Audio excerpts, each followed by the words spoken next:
The new NXT Women's Champion, Kendall Gray, kicked off the show tonight. She told the audience that she was nervous as she was talking about her journey coming to NXT, going through Evolve, now being the NXT Women's Champion. And she was really not talking as Kendall Gray, but as Peyton Preston, which is her real name.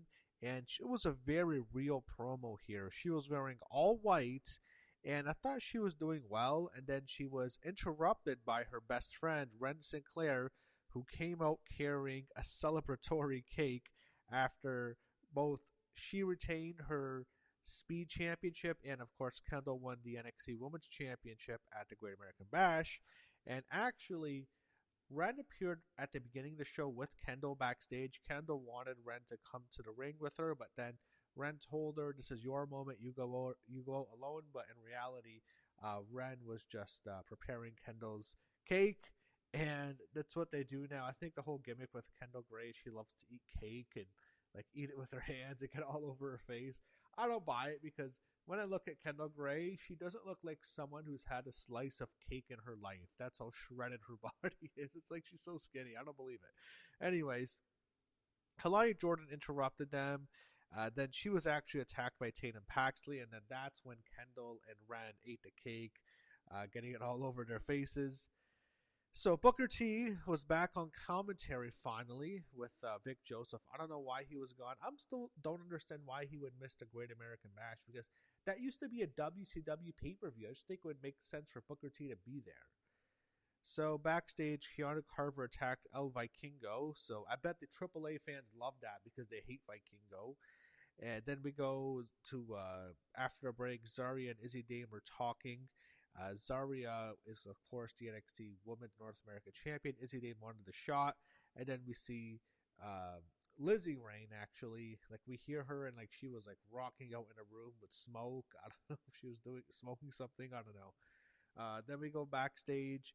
Robert Stone made Kalani Jordan against Tatum Paxley in the main event. And then Keanu Carver will face EK Prosper instead now because of what Keanu Carver did to Vikingo.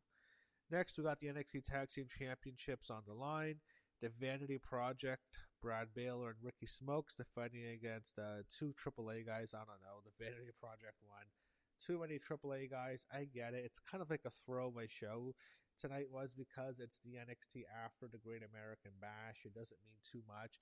Whenever you have an NXT show that comes after a PLE, especially if it's like 2 days after, and you'll build to the next PLEs for such a long time, they kind of hit the reset button, so like it's kind of like a throwaway show. So I guess that's why we had so many AAA guys.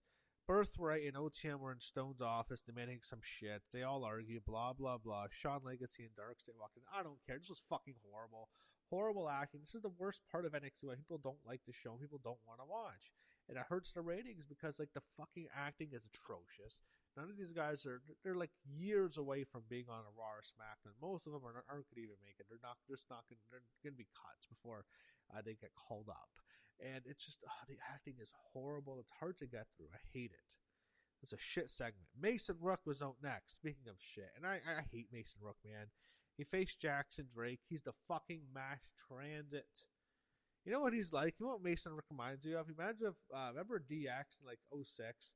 They poured oil over the fat guy, the fat oily guy, which is like the horrible segment. That's what he looks like. And his fucking singlet. He's so fucking fat. He looks horrible. He looks like absolute shit.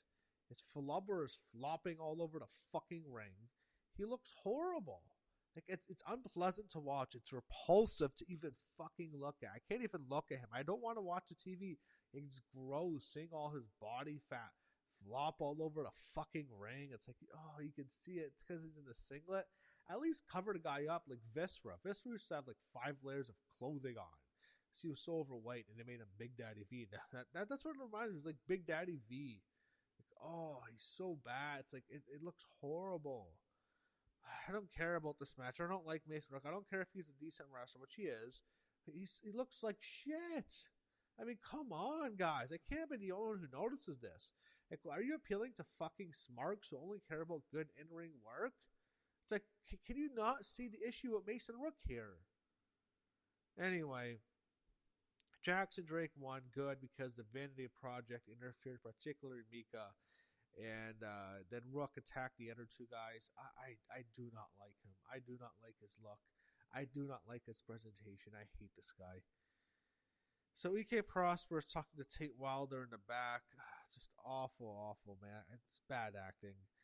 Callie Armstrong went into Robert Stone's office demanding a title shot. I just thought there was too many backstage segments in the first hour here.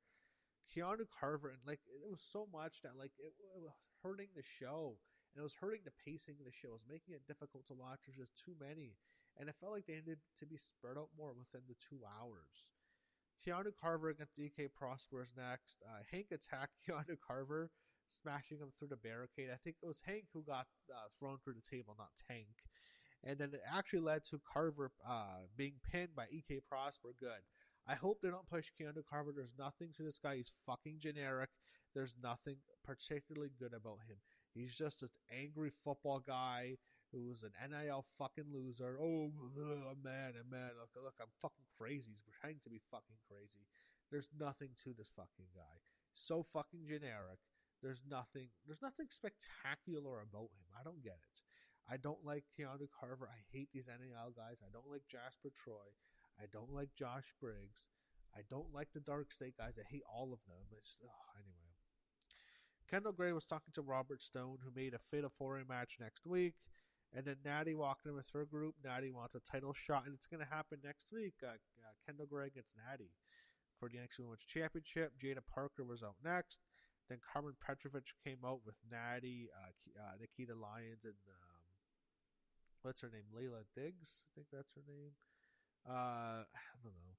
Anyway, Jada Parker and Carmen Petrovich, not the match we want to watch. Neither are very good. Jada's not good. Carmen, not good at all. She's been in developmental for years. I'm surprised she survived the post-WrestleMania cuts. She was like at the top of the list who I think would have been cuts from the women's division. And Nikita, I don't know how she survived. I'm blown away. Anyway, Jada won after Layla refused to interfere on behalf of Natty's group or whatever. So what? I don't care.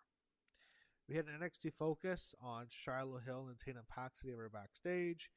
After she left, Nico Vance of the former Culling challenged Shiloh Hill. So Nico and Izzy are not going to be together anymore. Even though they both turned together on Sean Spears, are no longer going to be affiliated with each other, it seems like. Tony D'Angelo headed to the ring next, and then we had, after the break, Legacy was talking to DVD backstage. Sean Legacy was. I didn't give a shit. So then we went to Rem Sinclair talking to Miles Bourne backstage in like the catering area. I don't know, it's a kitchen. I don't know what that area is. What are you supposed to call it?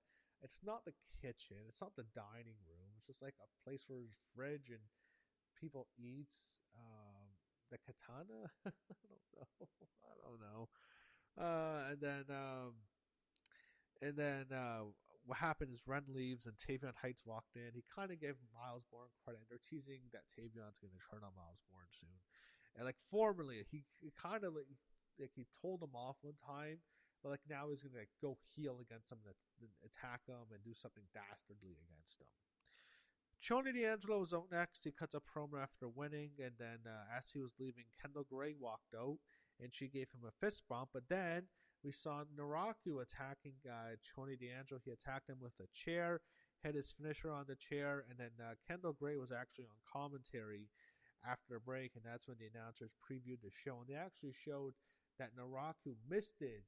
He used the red mist on Tony D'Angelo. So I'm glad the feud's going to continue.